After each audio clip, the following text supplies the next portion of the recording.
Hi, I'm Lise Colucci. I'm one of the life coaches at Queen Being, and I'm here to help you with some live coaching today as you discover, understand, and overcome narcissistic abuse and toxic relationships. Hello, and today I am talking about reprogramming yourself from toxic abuse and the effects that it has on you. So, one thing to consider is, hello, Tam, is how you express yourself in the way that you talk to yourself and how much that matters. So that's one way. I'm going to just go through 5 ways I thought of, and then I'll talk about one today and maybe bring up another one another day. So how you hold yourself and your posture and your body language, that's important. Another way to work with reprogramming is how you take in what others say without assumptions. So how you listen and take in the things that other people say. Another way to work with reprogramming yourself is how you express yourself and your feelings to others. So the way we use our words to express ourselves to other people. Hello, soccer mom. And then the 5th way that I was thinking of today was how you learn to see the value of yourself and how you find your own self-worth. So those are 5 ways to consider when thinking about reprogramming your own self from the toxic relationship and the effects that it has on you. And basically what we're talking about here is emotional intelligence. And so going back to the first point, which is to express yourself, I'm reading, that's why I'm looking down, to express yourself in the way that you talk to yourself, in the words that you use to talk to yourself. That's a big one, right? That we all have this negative dialogue that we have going on in our head that isn't even our own. And it's, directly related to the abuse that we suffered. So how you talk to yourself, the things you say to yourself, first you can pay attention to what you're hearing, pay attention to even know what it is you're telling yourself, and then really work to change and create a more positive dialogue going toward yourself.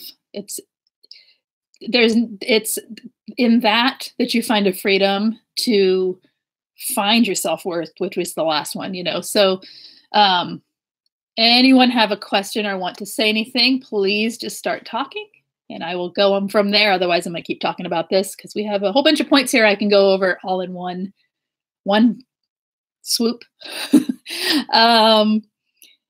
So I think we all know what I'm talking about with the negative self-talk. And not only that, though, but it's the words we choose to speak about ourselves, to ourselves, like having some judgmental dialogue that we have about the things we do isn't super helpful, right? Tam says, I'm listening, always love learning more about this particular topic, right? It's a good topic. I think everyone can benefit from this topic, but especially when we've been programmed to have these particular traits in us. Anyway, having the words that we use make an impact on ourselves. I mean, when we're told something and we hear it, we believe it, right? If we are told it enough times anyway, we start to believe it. So finding a way to talk to yourself so that what you're telling yourself is what you want to believe and have true in your life. Hello, Emily Ray. It says, I like the point about listening without assuming. Yeah, we'll get to that one. That's one of my favorites. It's hard, super hard, right? It is so hard, but it is actually kind of fun, especially coming out of a relationship where I had to decode everything. Exactly. Let's get down to that one. In fact, let's just skip down to that one since you're talking about it. How to take in what others are saying without assumption. Okay, now we're going to assume that the people that we let in our lives from this point on are not toxic people. Sorry, my camera's so dark today, but it's kind of really dark out and I have no light on me. Anyway, we're going to assume that we're not talking to toxic people anymore. Okay, totally different if we are, but let's just assume that we are free from that and we are trying to move on with healthy people, people that have their issues, but they're not toxic. So when someone says something to you and let's give an example. I mean, do you have an example that in your life? I'm just going to make some up. Like if say you can't read someone's intention, whether it doesn't matter what they are, a friend, right? You can't read whether they are, maybe you set a boundary, maybe you talk to them about something that's a little uncomfortable. Hi, Rebecca.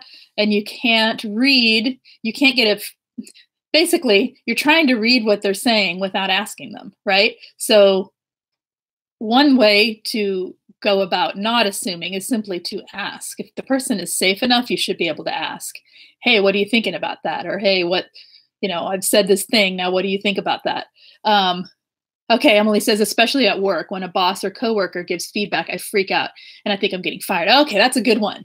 That's a good one, because learning to take feedback and criticism, constructive criticism, especially in the workplace, is pretty important. I mean, we all have to be able to hear the areas where we need to improve or have growth, or areas that we're doing good in, but, we may need to improve. That we all have those, right? And to be able to take it without freaking out that you're getting fired. I mean, in that situation, it would be a little awkward to keep asking, am I getting fired, right? So most people don't share their real intentions. Correct. Well, I don't know if that's true. Many people don't. I don't know about most, right? In the workplace, of course they're not. Well, it's results oriented, right? It's not touchy-feely, people oriented. It's a results oriented experience in the workplace. So that's a little different, but it's a great example. When they give feedback, what kind of feedback do you get that makes you feel like you're freaking out? And excuse me, is it really, hi, Jill, is it really like extreme, or is it just like little things that make you feel that way? Because I'm curious of that, and then I'll keep going with what I'm saying. Hello, Jen. It's okay that you're late. I think I went on late anyway.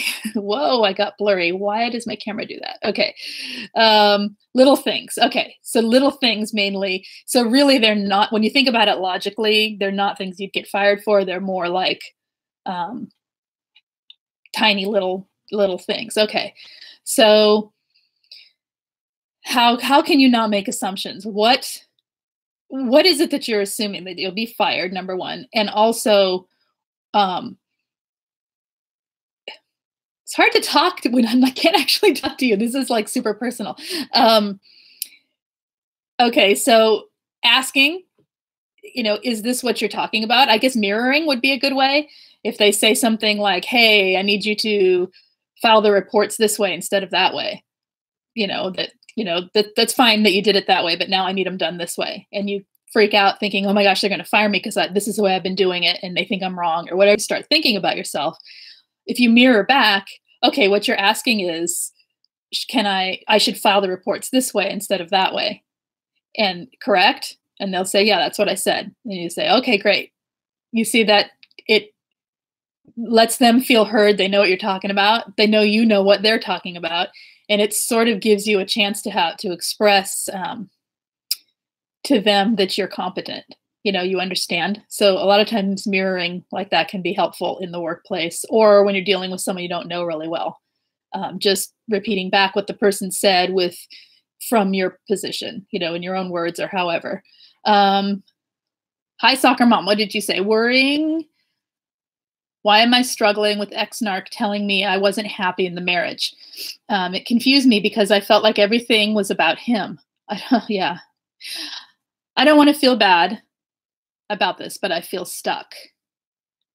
You look very pretty today, sunshine. Thank you. Although it's very dark. I should have turned a different light on. I turned the wrong lighting on, but that's okay. We'll just be dark. Okay, so you're feeling stuck and you're struggling with him saying, why wasn't he happy in the marriage? And in what way are you feeling stuck? What are you feeling about it, soccer mom? I can't quite I hear that you're struggling with it, but in what way are you struggling? Is it creating like a cognitive dissonance where you think things are your fault? Or are you saying it's his fault, but you still feel like you need to fix it?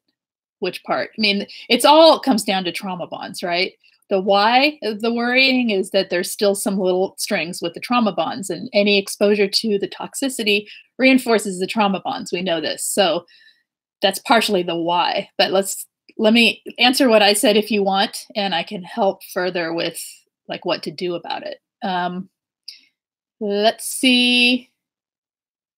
Scary, come with me. I'd like us to have a talk. Oh yeah, that is scary. I don't like those phrases. You love the advice. Thank you. Yeah, I can't think of anything else in the workplace other than like keeping it super professional and super simple, and then like making sure to clarify what is said so that you feel like you're heard and they feel like they're heard.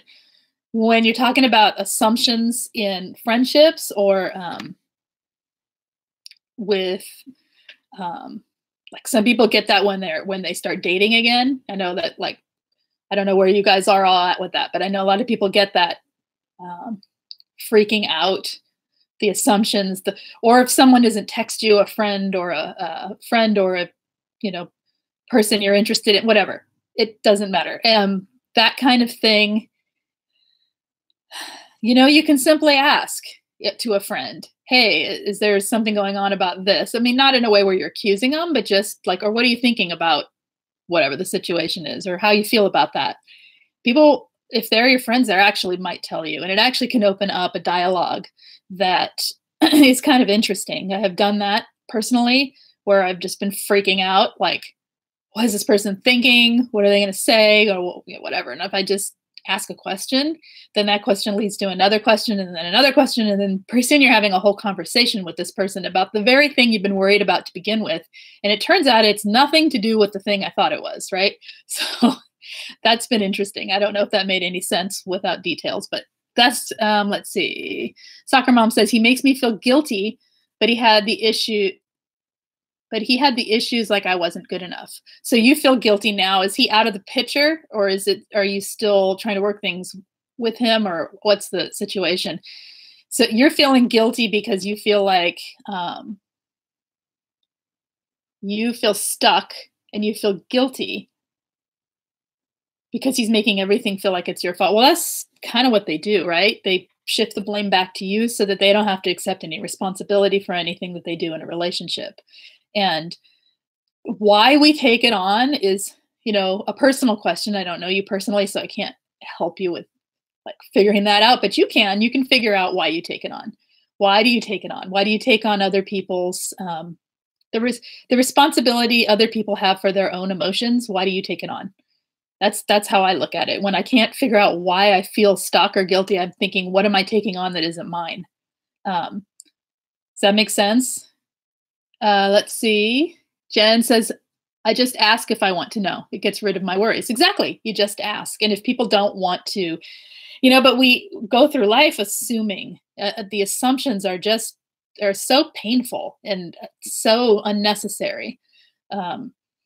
So I was talking about, for those of you that just came on, I was talking about emotional intelligence and how to ways to reprogram yourself after toxic abuse. And one of them was learning to not assume. So that's what we're talking about with the assumptions. Let's see. Rebecca says, claiming you were the problem, right? When you met his needs, when he was a selfish turd. Exactly. They don't accept responsibility, and they're not accountable for their actions. So they just push the blame right. They just spin the table.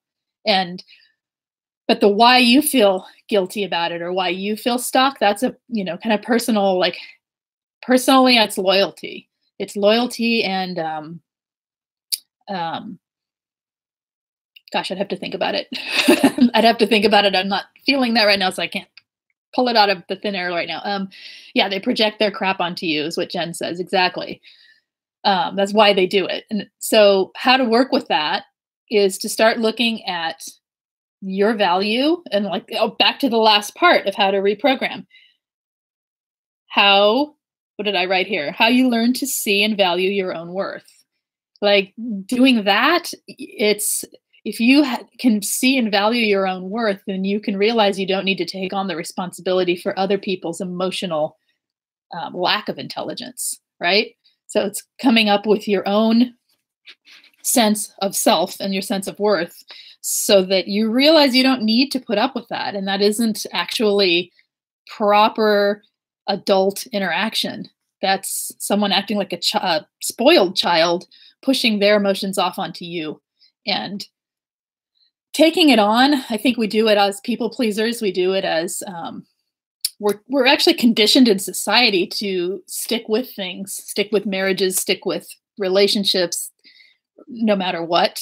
And it's not necessarily a healthy thing, you know. Sure, we should stick with people to a degree, but not toxic ones. And certainly not if you're feeling like that. There's something wrong when you're feeling like that. That's like a big red flag to yourself that something's up.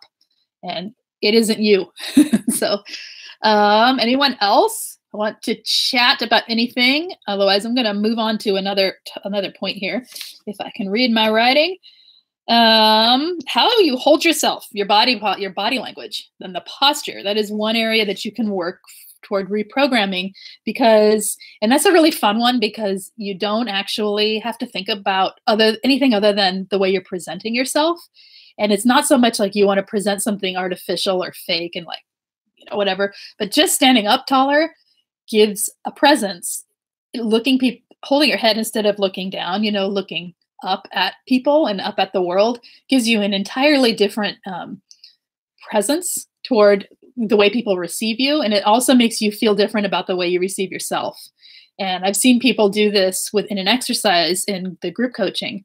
I've seen people do an exercise with me where they've worked through this and simply changed their posture and had complete shifts in perception of how they perceive their own issues, their own problems, their own pain. It's fascinating and it's fabulous.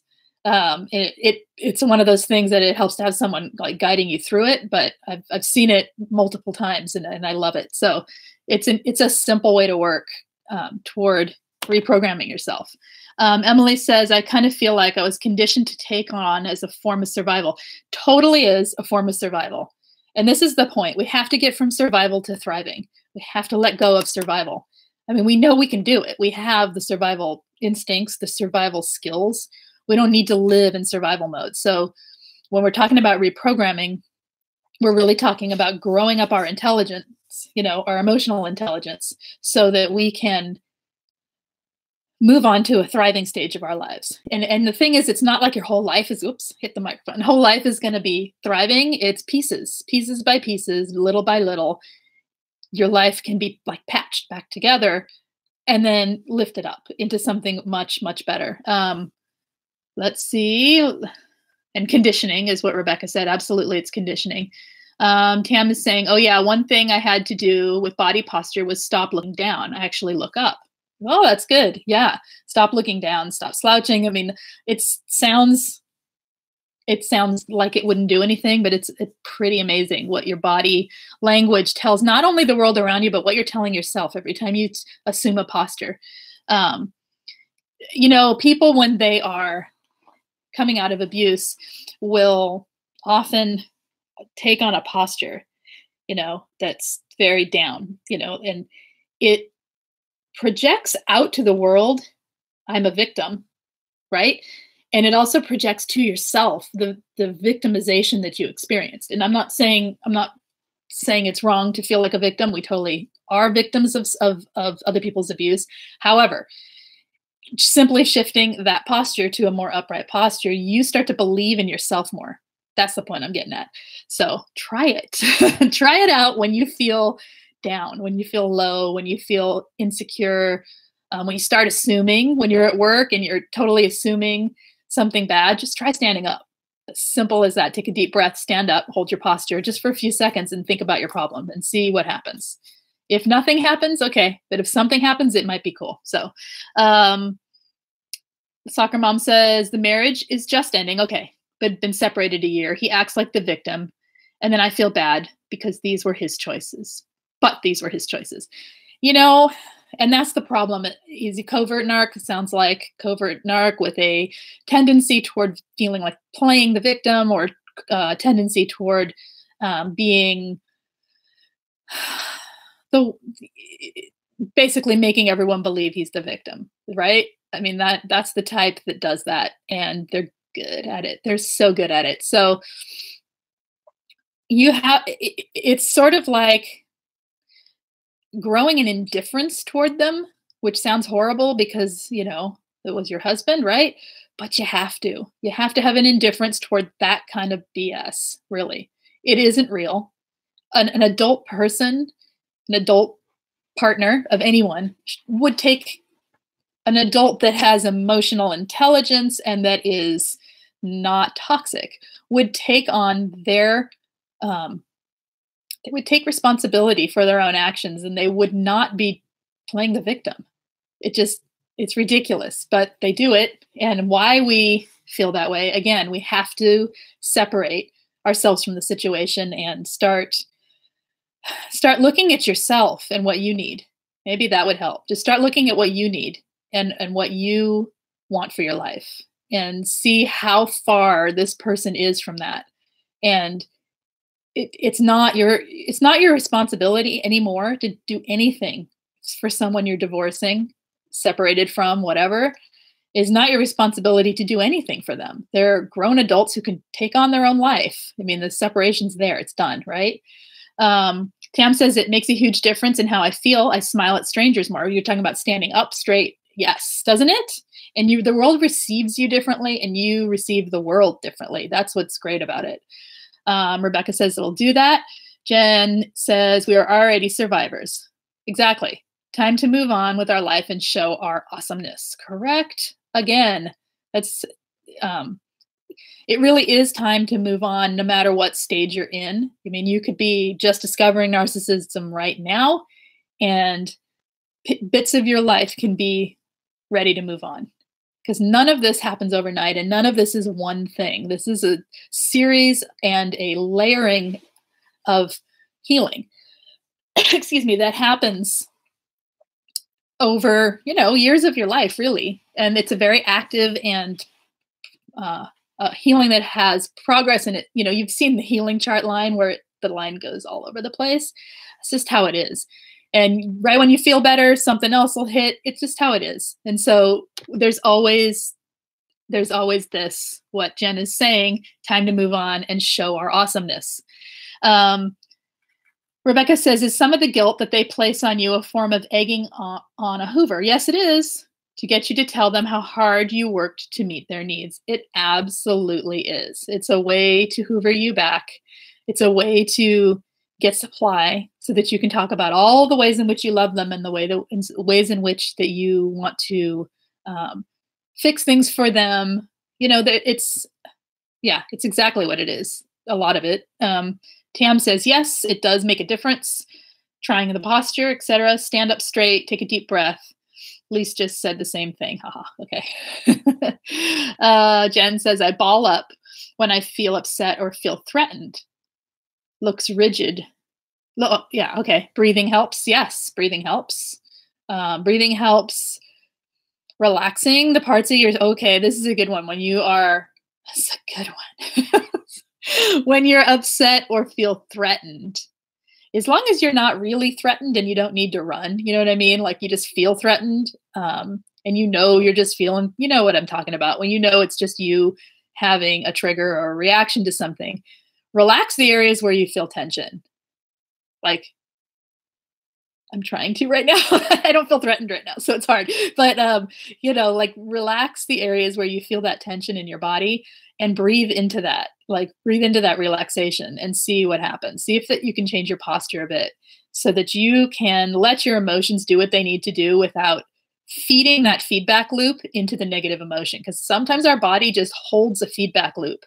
You know, I feel bad, I don't like myself, whatever. And, you know, you sink down and you curl up in a ball and you feel threatened, and you're reinforcing the fact that you are threatened, that you are needing to do this curling up in a ball thing. And a lot of times we don't actually need it, right? And again, we're talking about, for everyone that's just coming in, we're talking about reprogramming after toxic abuse. Sometimes we just got to curl up in a ball and it's okay. I'm not talking about that. It's more when it's a habit or when you are really trying to actively work to change this programming. Justin says, my ex is definitely a covert narc. Yep. Soccer Mom says, thank you. You are very correct. Soccer Mom, good advice. Emily Ray, is it normal after I discover narc abuse to feel compelled to educate anyone who will listen? Yeah, totally normal. Like, holy shit, people need to know about this. They're everywhere. Yes, it is totally normal to want to educate everyone. I find that I don't talk about it a whole lot with people. And when I do, it's super brief. I don't actually, this is my way of educating here. I don't actually, in my personal life, educate very many people unless there is some reason to talk about the topic. But I do understand that urge and that feeling compelled to educate anyone who will listen. I think it's normal. I think it is. I think it's like this great discovery of this whole different way of seeing the world, which is the narcissist's way of seeing the world, and how dangerous it is in all areas of life, right? And so you want to warn people and help them. That makes total sense. And Jen is agreeing with you, Emily. Any tips on how to have healthy boundaries when sharing about this topic? Yes, I do. It needs to be talked about, but I don't want to cross mine or others' boundaries. Well, first of all, know what it is that you want. I'm going to move this thing behind my back. My back is hurting. Sorry. Got a backache today. Know what it is that where your boundaries lie. Okay. So without knowing what your boundaries are in that situation, I'll just make one up. Say you're talking to someone new, anyone, and something comes up and you feel like, oh, this is perfect. I'm going to tell them about this. Speaking about it in general, not in a personal way, is a way to protect yourself from crossing boundaries. Speaking about it without a lot of, well, let me ask you this first. Can you think of a situation that you can describe to me that relates to what your question is, or should I just keep going with a made up scenario? It's always better when they're actual real questions, not the ones I make up in my head. Rebecca says, look up theater exercises. The puppet. Roll down and hang slowly and roll up one vertebrae at a time. It sounds like it would feel good too. I like it. I'm going to look it up. Jen says, overreaction is big for me. Still, hypervigilance is a crappy side effect of narcissist baloney. That's right. I'm trying to think of the ones that I said for hypervigilance. Well,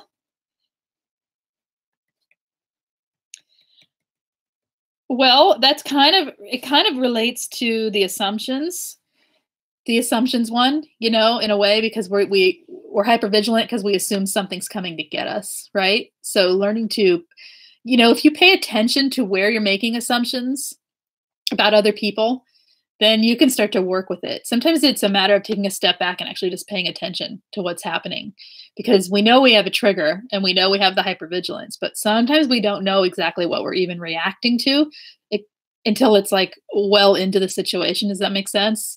So try that. Try just paying attention for a week of what you feel hypervigilant when it happens, what's going on, right? Unless you already know. Let's see. Rebecca says, dowager hump, is that right? Physical therapy's helped me and is helping, except for a lot of cracking from being hunched over for so long. Okay. Jen says, thank you. Rebecca, I'm going to try that. Excuse me. Emily says, mine too, Justin. And Rebecca, I found the dowager hump on a video. I don't remember if it was Facebook or YouTube. Goofy physical therapy guys. Don't remember who they are. I don't know. Well, I'm going to look that up too later. There's so many ways to work with excuse me, I'm going to cough. Okay. Let's see. How you express yourself and your feelings to others matters. How you articulate the words you choose when you're speaking to other people about yourself, about your feelings. That's a way to pay attention to what we're doing and what we're saying. Okay, so I'm just going to say it. A lot of us, we're, codependent. A lot of us say words to invoke a reaction. Sounds narc-like, and I'm just going to say it because everybody does it. I mean, narcissists don't own all the behaviors that are crappy in the world. We got them too, right? That's the whole point of why we work on ourselves. We don't just let this healing happen and then move on.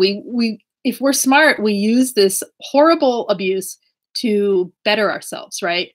And if we can see where we are using words, phrases, whatever, to sort of manipulate a situation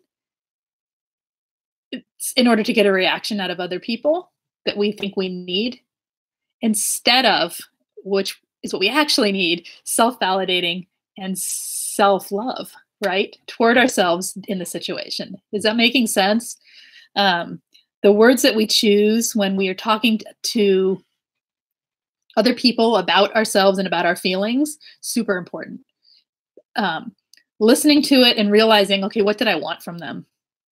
Because you'll get a much more heartfelt reaction when you choose a word and you choose the way you speak to be coming from the emotion itself, not from what you think you need from the other person. I don't know if I'm making sense in this context. I hope I am. But Emily says, I literally just ask people, have you heard about this topic? Okay, we're talking about telling people about narcs when they're sharing about a breakup or something. Yeah, that's a good way. Just ask simply, have you heard about this? And, someone may say, yeah, it doesn't fit. Or they may say, oh my gosh, tell me more. That's a good way to talk about it. Jen says, yes, I do it not purposely, but I've caught myself. Of course we don't do it purposely, right? It's just that when we're talking about reprogramming, this is a place, okay, you're with a narc or a toxic person of any kind. You're with an emotionally unavailable person, okay, of any kind. And you're trying to express yourself, because that's what we do when we're in relationships of any kind with people, is we eventually express ourselves and talk about our feelings, right? And you do this and the reaction is nothing, or the reaction is not the one it should be. So then maybe we cry and the reaction is not what it should be. So then that makes us feel bad. It's like it's part of the conditioning. So then we have to resort to manipulative tactics in a sense. And I'm not putting blame on us. What I'm saying is the areas we can grow up. Is this part of oversharing too? Maybe it could be. It depends on the oversharing. It could be part of it. But what we're seeking is what we're looking for. We know what a narc's seeking. What are we seeking? What are we seeking when we share our feelings with other people? Not in a sharing way. I'm talking about expressing them when we have a need. What are we seeking? And it's okay to seek love and affection. That's not what I'm talking about. What I'm saying is when we're seeking it in a way that isn't to our benefit and to the other person's benefit. I can't explain this. I've got to come up with a better example for this. I think it's a really, really important area for us to grow up in ourselves and create more emotional intelligence around. It creates better, more meaningful, and healthier relationships later on, and it keeps us from putting up with BS. Because if we learn to express ourselves, like if I say to someone, hey, I'm feeling this, and they react a certain way, and I use words that are very clear and concise and express what I'm feeling very clearly. Like there is no one in the world who couldn't understand what I'm talking about. They may not relate to it, but they can hear me and understand it. And that other person reacts in a way that is in any way toxic, then I have a choice. Does that make sense? If I'm not looking for them to validate me in that situation, I'm just looking for connection and affection or understanding. But I'm not looking for them to fix it. Like the narc sets it up so that we're conditioned to need them to make us feel better for the hurt that they're causing. Okay, so if I'm not in that loop, then I can spot it when people aren't meeting my needs. And that's okay. They can go or they can go somewhere else. And if they're toxic, goodbye, right? So yes, it's easy to get in. Rebecca's saying it's easy to get into the trap of wanting others to know your narc the same way. Exactly. Can't have friends on the wrong page. They trap ourselves for the narc. Okay. And Emily says, oh my God, Lise, the whole needing self-validation versus reaction is something I needed to hear tonight. What's an example of a word that we can use to get a reaction? Give me an example of something you would seek validation from. Something that you feel like personally, if you want, or make it up, that you would need, that you feel like you would be better self-validating, but instead you're looking for a reaction from someone else. I'm I'm on very little. I'm not sleeping. Is anyone else like not sleeping the past few weeks? I am pretty good at like doing all the stuff I suggest to people. I do myself. Okay. I don't suggest sleep things because I'm making it up out of a book. I suggest sleep things because I have insomnia. And normally I can get there, but I have not slept in like a week. And so my brain is not like super fast. Yeah, I can't go to sleep either. I can't go to sleep. I can't stay asleep. And you wake up at 4:50, 4:45, 3:30, and 5. I don't know. I get to sleep somewhere. Anyway, back to you guys. Yes, ma'am, it makes a total sense, says Jen. Okay, good. If I'm not getting a reaction from the statement that I I ask people, what are your thoughts on this? That's a good way to do it. What are your thoughts on this? Because then you're basically eliciting a response, and that's perfect. Let's see. Me, don't sleep. Right. And it's like worse since the new year. What happened? Something happened, did it? Let's see. Something happened? I don't know. So I'm going back to Emily asked, what's an example of a word that we can use to get a reaction? Jen gave a good one. What do you think? What do you think? That is, yeah. And I think the point that I was making, though, is why do we want the reaction? So what are we seeking? It's okay to want a reaction. It's okay to want validation. Of course, we have to self-validate. We have to learn how. We have to learn how to take care of ourselves. But we are not meant to be, some of us aren't at least meant to be completely alone all the time, right? And if we're going to have relationships of any kind, we want reciprocal, caring, kind reactions. So what's the difference from desiring empathy versus validation from others? Okay, self-validation is great, but what happens when we just want someone to feel with us just for a moment? Totally get it.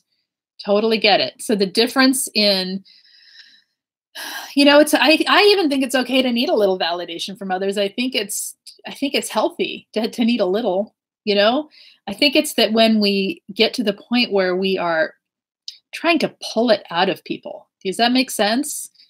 That it becomes less preferred, right? Because then we're really not even trying to self-validate. And then our need is so great for other people that we can't be by ourselves.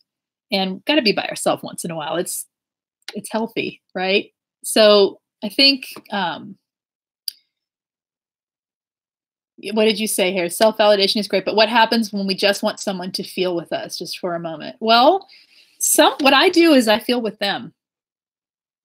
I feel with them over simple things. If I notice that like someone's nice and I know they have empathy, I know they're kind, excuse me, I know they're kind and I know they're well-meaning. Is that right? That makes sense. You know what I'm talking about, friend or whatever.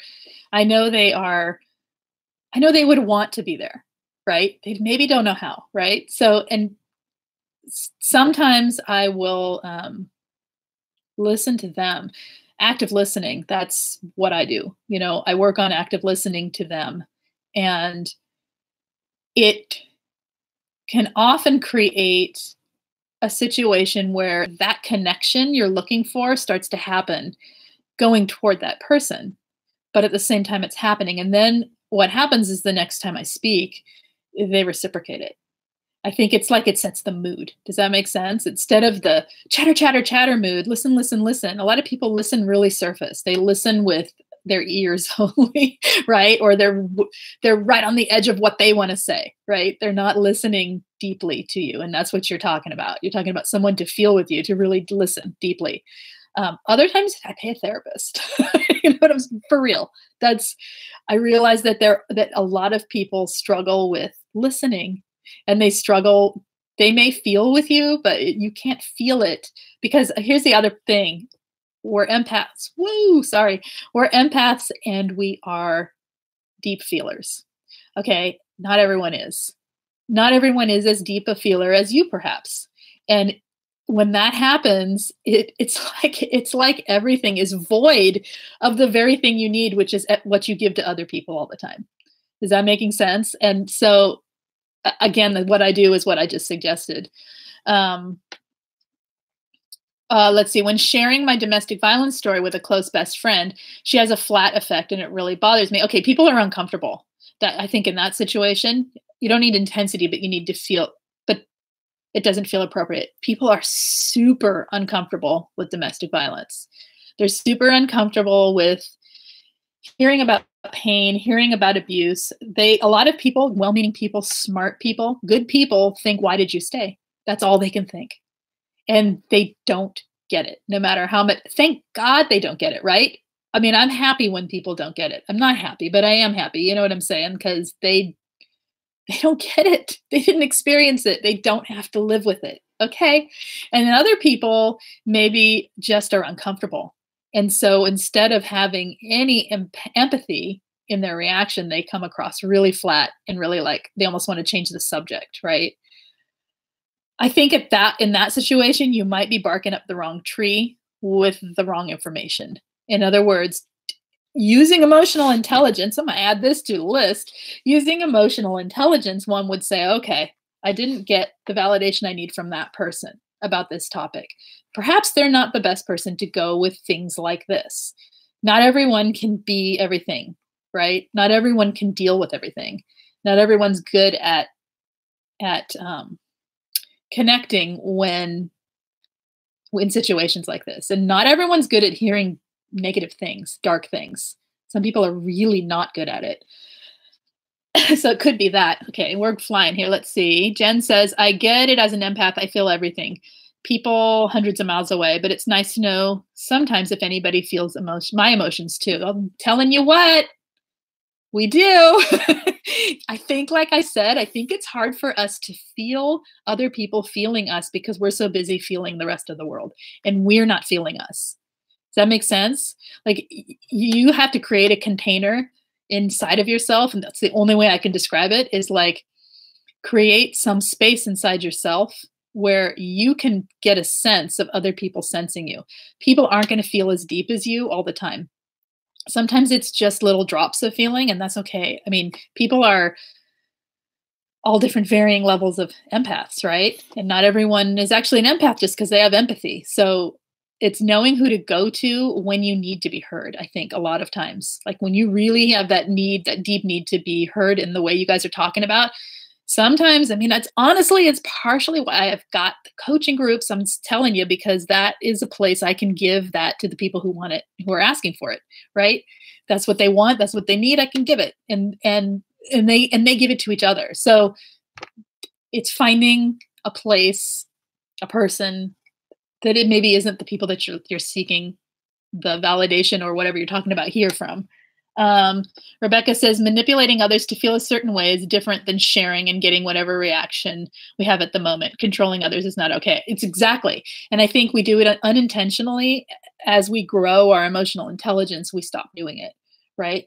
And we start seeing exactly what you're talking about, that, oh, I was trying to control them into a reaction instead of getting a genuine reaction. And it's the fine line, right?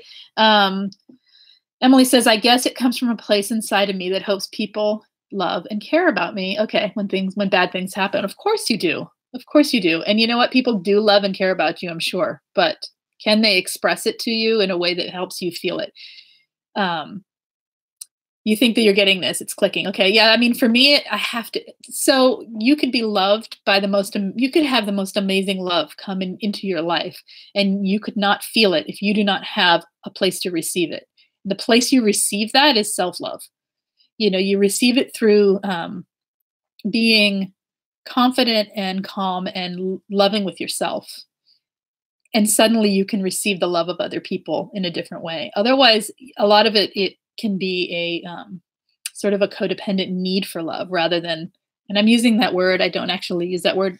I try not to use it too often, but I think I'm using it because I want to kind of know what that feels like, right? It's also, just part of the programming.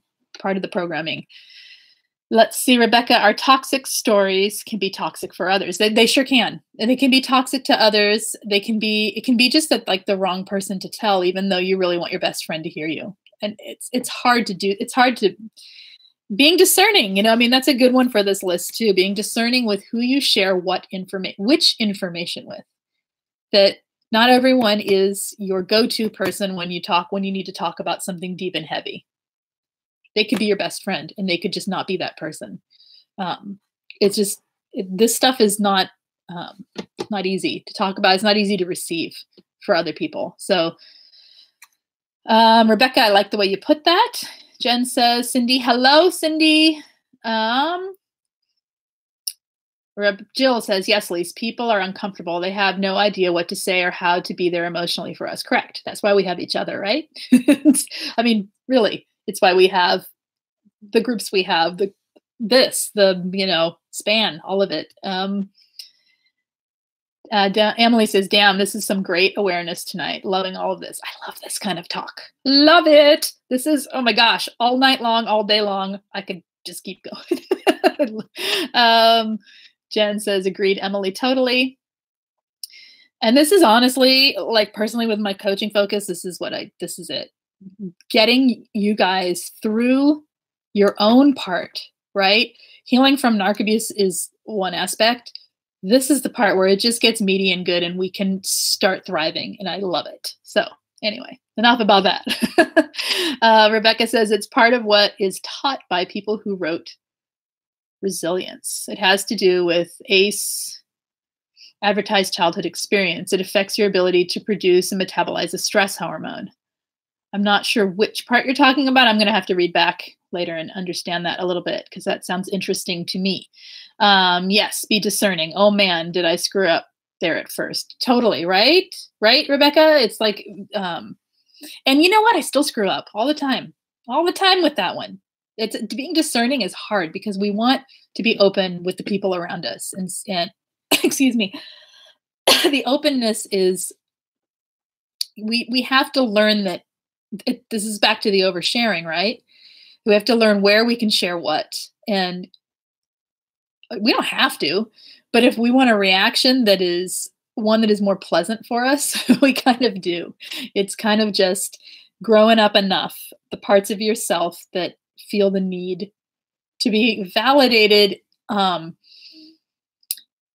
and realizing that you can't get it everywhere, that you have to go to the right source for that particular validation. It's not a bad thing. It's just, it's kind of the way it is.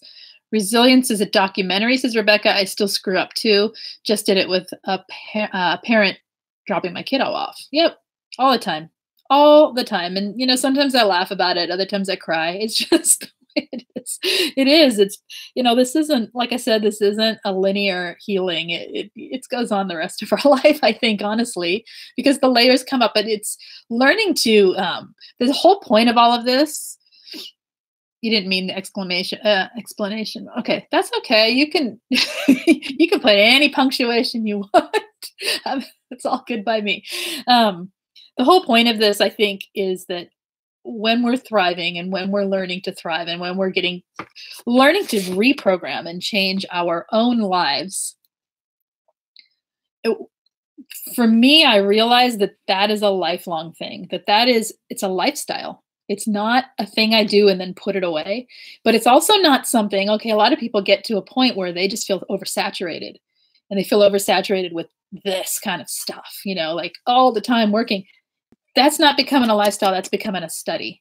Does that make sense? So putting this sort of reprogramming, how to reprogram, how to grow up your emotional intelligence into play, little bits at a time, realizing you're going to mess up all the time. It's okay. We're not doing this to be perfect humans. That would be like a robot. That would be exactly what the narcs were trying to create in us, perfect for them. But what we're trying to do is realize that when we have a mistake, or we have calling them a mistake, but you know what I mean? When we have something that doesn't serve us, that we know what to do, what's the next step?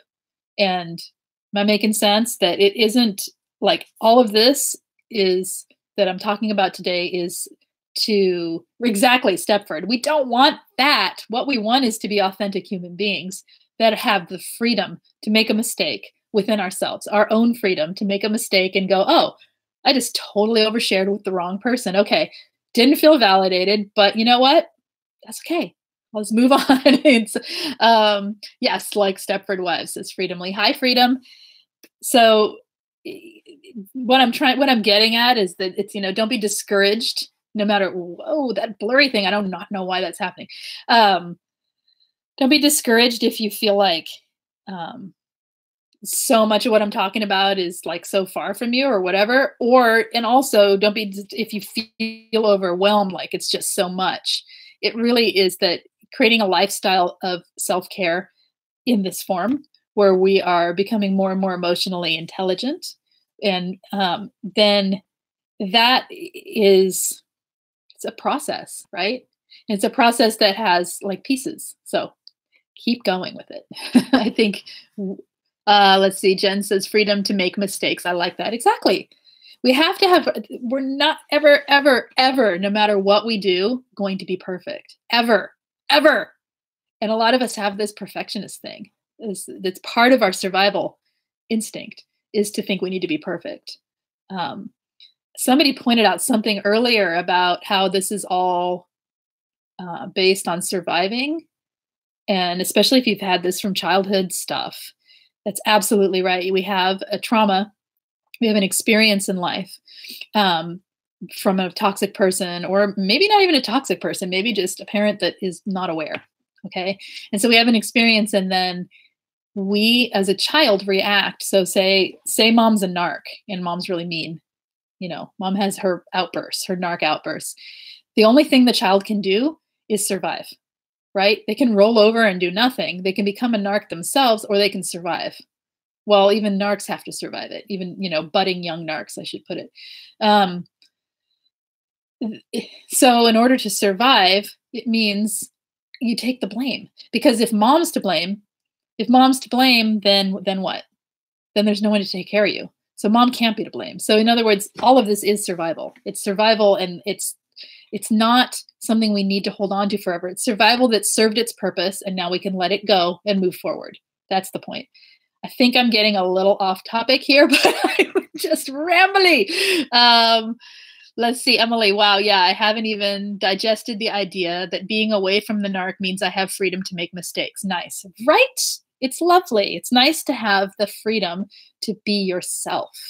And I'm telling you, you're not perfect. None of us are. And if you're not perfect, you make mistakes. And you know what? Mistakes are how we learn how to improve the parts of our life we want to improve. Or they're things to laugh about, or they're things to learn from. Mistakes can be they're not bad. It's not like mistake equals negative. Mistake is just mistake. Let's see, Jen says, sometimes I seem to be waiting for them to be standing behind me, telling me how much I screwed up. Totally. And get that it's just that hard to realize it doesn't matter if they are. Rebecca says, following good stuff. Soccer Mom says, yes, Jen agreed. It does feel like that. It does feel like you almost are always, are they there? Where are they? Looking over your shoulder, like, crap, they're right there. You hear it. You can hear their voices in your head. You can hear the programming that's been put there. But the whole point of what I'm talking about today is some steps in some ways to begin to release that programming, begin to change it. And I think recognizing that you're not perfect and you're never gonna be is a big one. I think it's okay. It's okay. Not any one of us is. And it's a beautiful thing, because if you were, you'd be really boring. So your mistakes make you unique, and they make you interesting. The way we handle them is what makes us emotionally intelligent, right? That's what we grow up. It's how we handle the mistake making. Let's see. Daughter says, Rob Ross says, mistakes are happy little accidents. That's probably true. I mean, I'm sure he says that, but they are happy little accidents. I mean, I honestly just see them as no different from non-mistakes, if that makes sense. They're just, you're doing one thing, you're going one way, and like bump, you make a mistake, you just turn and go the other way. It's sort of like, they're like directing you on what to do next in life, or how to move forward. They give you ideas. Learning, absolutely. Mistakes can totally give you ideas for what to do differently. They can open you up to experiencing empathy for other people who also make the same mistake. I mean, I know you would know I want to be perfect. Okay. My ex he was perfect. Just ask him. It's exactly. I think what I'm saying is that a lot of us, even though we don't want to be perfect. And like, I know myself, I've never felt like I was a perfectionist until I realized a perfectionist does not mean doing things to the point of perfection or needing to, you know what I'm saying? It can also mean that we don't accept the mistakes we make because we think that we should be doing it better or something. I don't know. But that's the point. Like, let's see. Oh, I have to go very shortly because we're at our time. So anything else today? This was a fun one. And I think I'm going to do more on this next Thursday. Next Thursday, I think I'm going to like revisit this topic with some more ideas for reprogramming and growing our emotional intelligence, because I think as survivors that really want to push on with our lives and be thriving, it's the stuff we got to do next. You know what I'm saying? It's the stuff beyond how to break a trauma bond or how to deal with a narc or whatever. This is the stuff. To me, this is like the meat of it, like where you go to create the life that doesn't include toxic people and has no tolerance, no time, and no energy for toxic people, if that makes sense. And Rebecca says it's important and easy to lose track of on what to work on. Totally is. It totally is. And it's totally not, it's not something we think about if we don't like make ourselves think about it. Right. Emily says, I think people confuse mistakes for choices too. Totally do. Yeah. We all do, but especially the narc. That's how they guilt us. Yes. Jen says, this was awesome, Lise. I love it. And I'm ready to move on. Keep moving on then. And I'm telling you, being ready to move on does not mean all of you moves on at once. And part of you has already moved on by just making that statement. I mean, just saying I'm ready to move on means that there's a piece of you that's already thriving. Okay. So maybe start recognizing where in your life you are thriving so that you realize that this isn't like, I think a lot of us are waiting for some ultimate like thing to happen and like some glowing light to be around us. And suddenly, or the screen gets blurry like that. And suddenly we're healed and we're all better. And we are, elevated people who are living this thriving life. I'm telling you that that's not my experience. And I don't really know anyone who's experienced it like that. Usually it's like, I thought I was doing better. And then this happened. That kind of thing. These layers are, it's interesting, but so creating things like what we're talking about here, I mean, rewatch this if you liked it, because things that we're talking about here can, like I said before, become your lifestyle instead of the lifestyle, which is one that takes the posture of sadness, that assumes what other people are thinking, that talks to itself really negatively, that can't express its feelings to other people in an articulate way that is direct. So, like all of the things that are on this list, and like I said, I'm going to do this again, I think next Thursday, and keep adding to this list because I think it will help you guys. It certainly helps me to talk about it. And I think it will help you guys to keep going with the thriving, because no matter where you are, like I said, if you could have just discovered narc abuse yesterday, you could not even know what the heck I'm talking about. And it can still help you because you can start anywhere at any time with taking care of yourself. Right. You're ready to write it anyways. That's right. Yeah.